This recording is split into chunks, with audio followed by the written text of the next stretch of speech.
kunwari daw ay nag-aalaga ng bata, yun pala ay nagtutulak na ng droga. Yan ang nabistong modus ng isang lalaking ginagamit daw pampronta ang sanggol niyang anak sa pagbebenta ng shabu. Nakatutok siya ng Sumangil.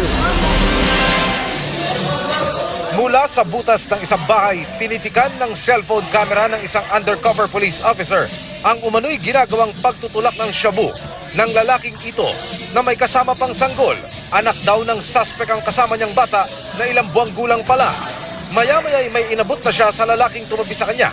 Shabu na raw iyon ayon sa Rodriguez Rizal Police. Ang umano'y drug transaction na ito isinagawa kahit maraming tao, katanghaliang tapat pa sa loob ng basketball-covered court ng Kasiglahan Village sa Barangay San Jose. Mga parokyano niya, yung mga player, mga nagbabasketball dun sa area.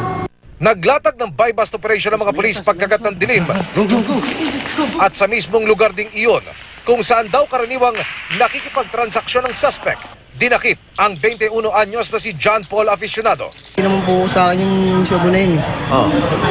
Binalik ko lang po sa kanila yun. Dati naming nahuli rin sa illegal gambling sa drugs din. Ngayon, last year yon nakapagpiansa siya.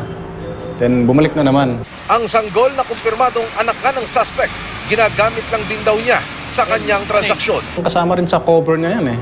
Kunwari nag-aalaga, pero nandun yung yung gawain din niya.